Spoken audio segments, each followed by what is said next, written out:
Hello everyone, welcome to the session. आज की class में हम पढ़ने जा रहे हैं पंजाब स्कूल एजुकेशन बोर्ड की 8th क्लास की हिंदी की किताब पहली भाषा फर्स्ट लैंग्वेज और उसमें उसका 24वां पार्ट जो कि है नेत्रदान के ऊपर, आईज डोनेट करने के ऊपर। तो आज की क्लास में पहले इसका सार समझेंगे, फिर डिटेल में चैप्टर पढ़ेंगे और क्वेश्चन आंसर्स के बारे में चर्चा करेंगे। तो चलिए सार से शुरू करते हैं। इसमें बताया गया है कि प्रातः यानी सुबह का समय था, ठंडी हवा चल रही थी।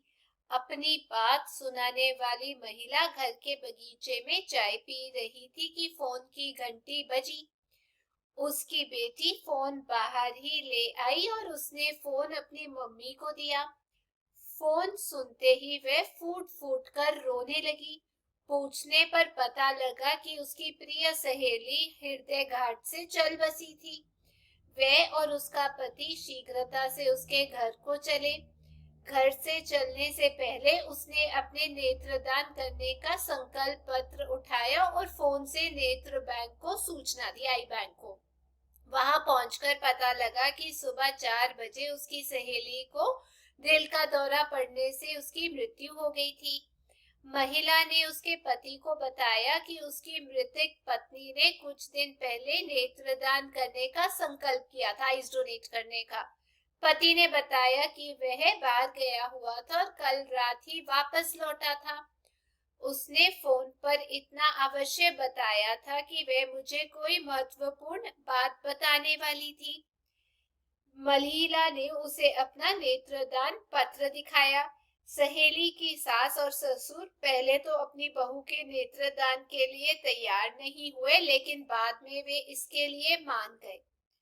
मृतका की मौसी सास ने तो बहू की इस काम के लिए सराहना की तारीफ की। उसने स्वयं भी 4 वर्ष पहले नेत्रदान का संकल्प पत्र भरा था कि मैं डोनेट करूंगी। उसका पोता देख नहीं सकता था और हो सकता था कि बहू की आंखों से वह देखने लगे। नेत्रदान किसे प्राप्त होगा ये बात गुप्त रखी जाती है और एक व्यक्ति को एक ही आंख दान में दी जाती है। हमारे देश में 25 लाख से अधिक ऐसे बच्चे हैं जो देख नहीं सकते। आंख के सामने का कॉर्निया नामक पर्दा धुंधला हो जाने के कारण दिखाई नहीं देता। जब साफ कॉर्निया लगा दिया जाए तो न देख सकने वाले वे लोग भी देख सकते हैं। मृतका की सहेली शल्य चिकित्सकों के आने से पहले रुई में बर्फ लपेटकर मृत शरीर की आंखों पर रखती रही थी। डॉक्टरों ने 15 से 20 मिनट में आंखें लेकर मृतका को नकली आंखें लगा दी थी ताकि उसका चेहरा सामान्य बना रह सके। तो ये है इस पाठ का सार, जिसमें बताया गया किस तरीके से एक औरत ने अपनी जो आंखें हैं वो दान की थी। तो चलिए अब इस पाठ को डिटेल में पढ़ते हैं। प्रातः के ठंडक युक्त हल्के हल्के झोंके, चिड़ियों का चहचहाना, फूलों पर तितलियों का मंडराना और कोयल की मीठी कूक का आनंद लेने का समय केवल रविवार को ही नसीब होता है। मैं अपने घर के बगीचे में चाय की चुस्कियों का लुफ्त उठा रही थी कि सहसा मेरे फोन की घंटी बजी। इससे पहले कि मैं उठकर अंदर जाती मेरी बेटी फोन लेकर बाहर ही आ गई।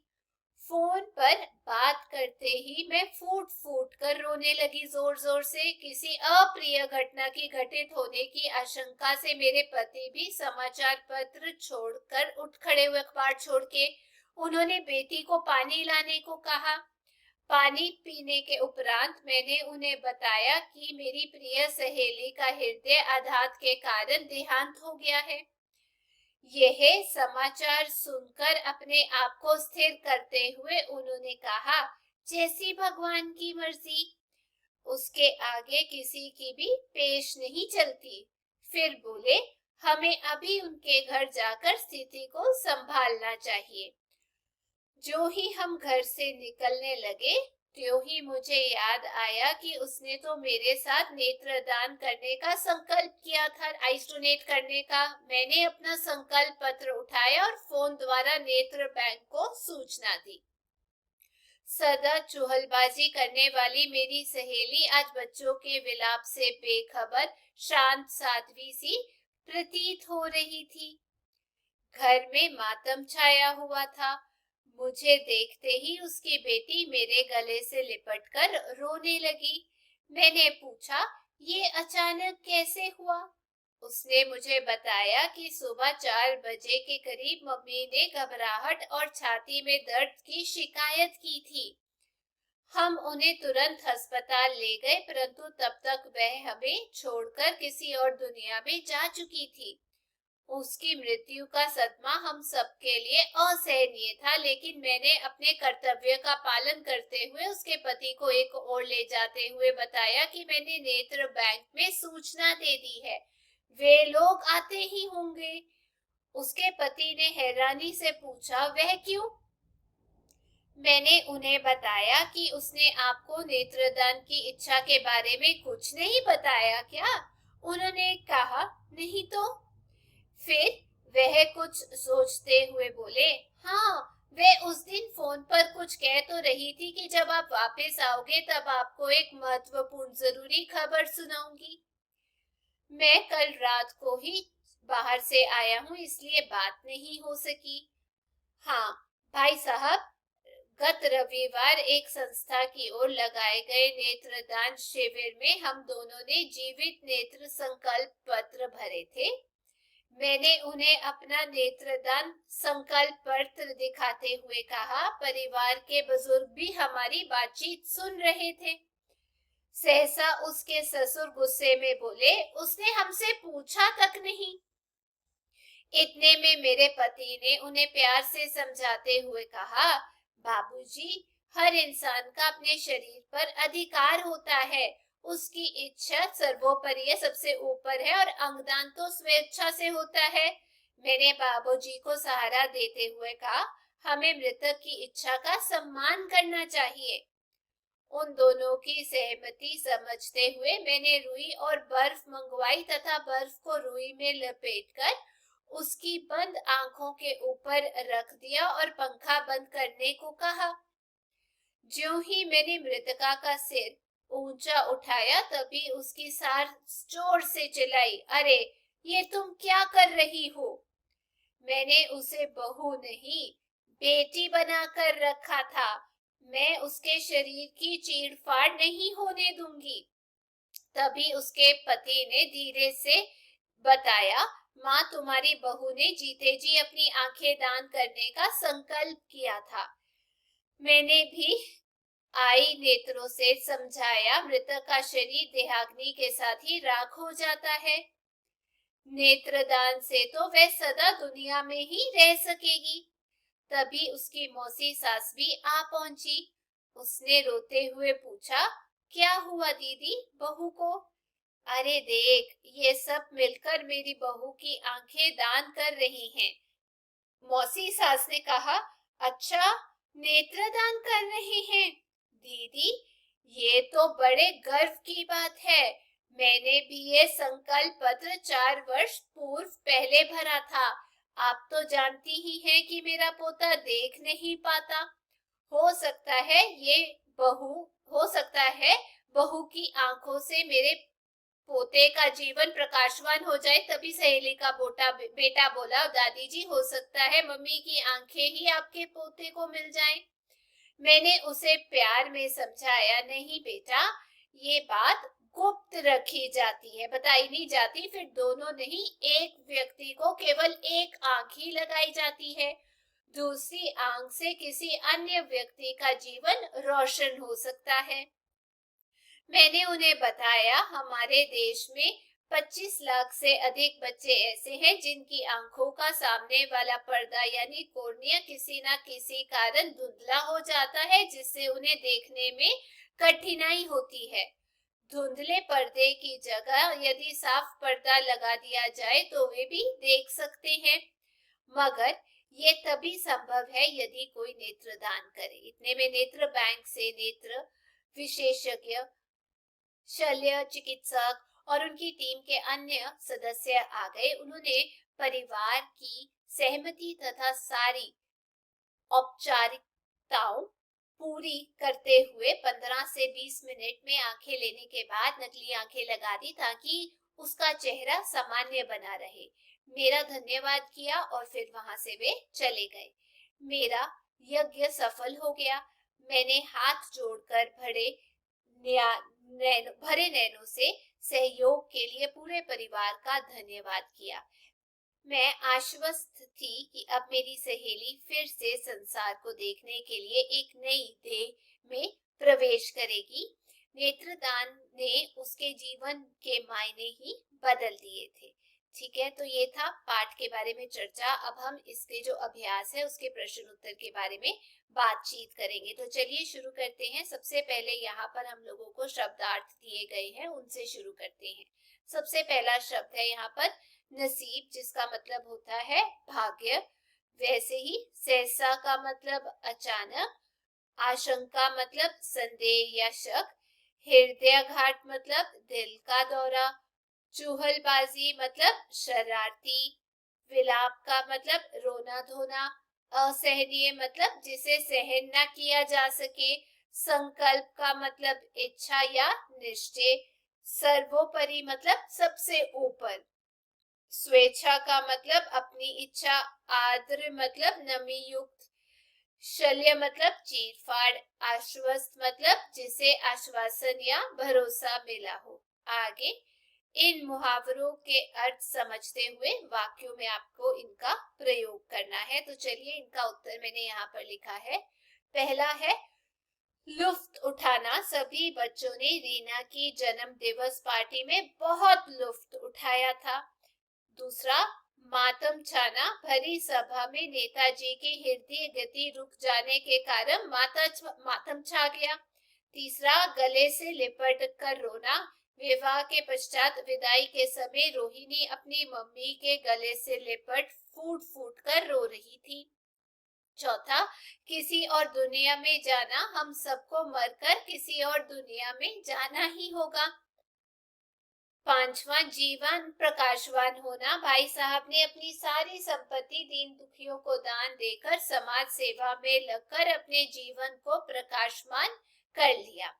अगला, यज्ञ सफल होना। 11 गरीब लड़कियों का आर्य समाज में विवाह कराने का काम कठिन था, पर सबकी कोशिश से यज्ञ सफल हो ही गया। सातवां, जीवन के मायने बदलना। मतलब बचपन से अपंग हो चुके राजेश ने जब से कृत्रिम पाप प्राप्त किए हैं तब से उसके जीवन के मायने बदल गए, मतलब नकली था। आगे कहा गया है इन प्रश्नों के उत्तर एक या दो वाक्यों में लिखें। क, नेत्रदान करने का संकल्प किस किसने किया था? उत्तर, नेत्रदान करने का संकल्प मृतका और उसकी सहेली ने किया था। ख, हृदयघात के कारण किसकी मृत्यु हो गई थी? उत्तर, हृदयघात के कारण लेखिका की सखी की मृत्यु हो गई थी। ग, नेत्र संकल्प का क्या अर्थ है? उत्तर, नेत्र संकल्प का अर्थ है मृत्यु के पश्चात नेत्रों का दान।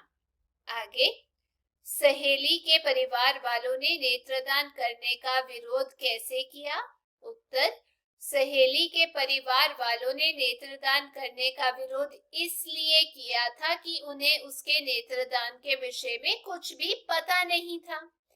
अगला, एक व्यक्ति की आंखें कितने लोगों को लगाई जाती हैं? उत्तर, एक व्यक्ति की आंखें 2 लोगों को लगाई जाती हैं। च, हमारे देश में कितने लोग ऐसे हैं जिनका आंखों का पर्दा किसी न किसी कारण धुंधला हो जाता है? उत्तर, हमारे देश में 25 लाख से अधिक लोगों की आंखों का पर्दा किसी न किसी कारण धुंधला हो जाता है। 6, नेत्र बैंक की टीम के पहुंचने से पूर्व पहले क्या करना चाहिए? उत्तर, नेत्र बैंक की टीम पहुंचने से पूर्व मृतक की दोनों आंखें बंद कर उन पर रुई में लपेटकर बर्फ रखनी चाहिए और पंखा बंद कर देना चाहिए। ज, नेत्रदान करने में कितना समय लगता है? उत्तर, नेत्रदान करने में 15 से 20 मिनट लगते हैं। आगे है इन प्रश्नों के उत्तर 4 या 5 वाक्यों में लिखें। पहला प्रश्न है जीवित नेत्र संकल्प पत्र के बारे में आप क्या जानते हैं? लिखें। उत्तर, जीवित नेत्र संकल्प पत्र एक प्रकार का शपथ पत्र होता है, जिसके द्वारा कोई भी व्यक्ति शपथ लेता है कि जब वह मर जाएगा तो उसकी दोनों आंखें घर के लोग दान दे देंगे। उन आंखों को डॉक्टर किन्हीं दो जरूरतमंद लोगों को लगाएंगे जिससे वे इस संसार को देख सके। नेत्रदान विशेष नेत्र बैंकों के डॉक्टर ही ले सकते हैं। ख नेत्रदान के क्या लाभ है? उत्तर, नेत्रदान एक ऐसा दान है जो किसी नेत्रहीन को फिर से संसार की सुंदरता देखने के योग्य बना देता है। इससे एक साथ दो अंधे लोगों को देखने की शक्ति प्राप्त हो जाती है। जिन मृतक आंखों को नष्ट होना ही था, वे किसी को जीवन देने के योग्य बन जाती हैं। इससे मृतक शरीर को कोई क्षति नहीं होती। आगे व्याकरण दी गई है। यहाँ कहा गया है अ लगाकर विपरीत शब्द बनाएं, जैसे प्रिय का अप्रिय, सहनीय का असहनीय, सहमति का असहमति, सहयोग के लिए असहयोग, संभव का असंभव। आगे इन विपरीत अर्थ वाले शब्दों को भी समझे। अर्थ अनर्थ, इच्छा का अनिच्छा, ठंडक का तपन और कर्तव्य का मतलब अधिकार। आगे है लिंग बदले, जैसे कि बेटा का बन जाएगा बेटी, वैसे ही पति के लिए हम बोलेंगे पत्नी, सास का ससुर, माता पति, मौसी का मौसा, दादी का दादा और साधु का साध्वी। आगे है बे लगाकर नए शब्द बनाओ। तो यहाँ मैंने उत्तर लिखा है बेजोड़ खबर वो हो गया बेखबर, बेजोड़ सहारा वो हो गया बेसहारा, बेजोड़ शक बेशक, बेजोड़ मेल वो हो गया बेमेल, बे प्लस रोक वो हो गया बेरोक। आगे नेत्र शब्द के पर्यायवाची लिखें। यहाँ मैंने लिखा है नेत्र का आंख, दृग, लोचन, नयन, चक्षु, विलोचन और अक्षी। आगे है योग्यता विस्तार।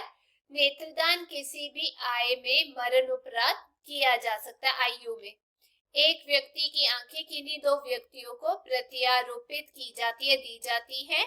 ये सूचना गुप्त रखी जाती है कि किस व्यक्ति को किसकी आंख लगी है।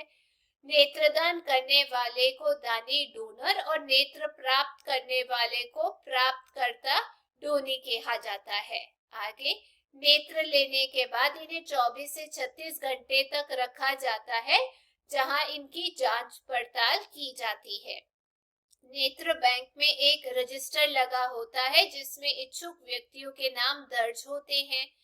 क्रम अनुसार ही नेत्र प्रत्यारोपित किए जाते हैं। नेत्र लगाने को ग्राफ्टिंग कहते हैं। केवल आंख का पर्दा कॉर्निया ही प्रत्यारोपित किया जाता है। नेत्र में रोशनी आने में 3 से 4 महीने लगते हैं। कॉर्निया के धुंधले होने के अनेक कारण जैसे आंख में संक्रमण, चोट, खान पान में कमी और ऑपरेशन में कोई बाधा आदि है। जिस व्यक्ति का रेटिना खराब हो गया या पीलिया, कैंसर, एड्स, रेबीज जैसे संक्रामक रोग से पीड़ित मृतक के नेत्रदान के अयोग्य होते हैं।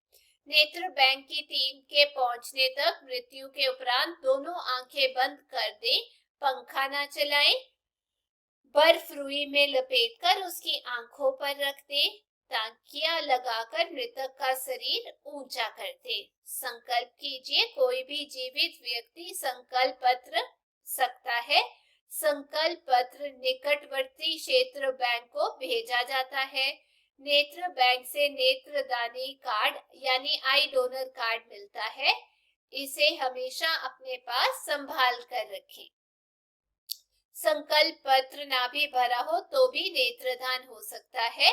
उत्तराधिकारी की सहमति आवश्यक है, जो भी आपके पीछे रह जाते हैं। तो ये थी आज की क्लास में। उम्मीद करती हूँ आप लोगों को भी कुछ नया सीखने को मिला होगा। अगर आपको वीडियो अच्छी लगी तो चैनल को लाइक, शेयर, सब्सक्राइब जरूर कीजिएगा। हम फिर मिलेंगे। Till then take care, bye bye.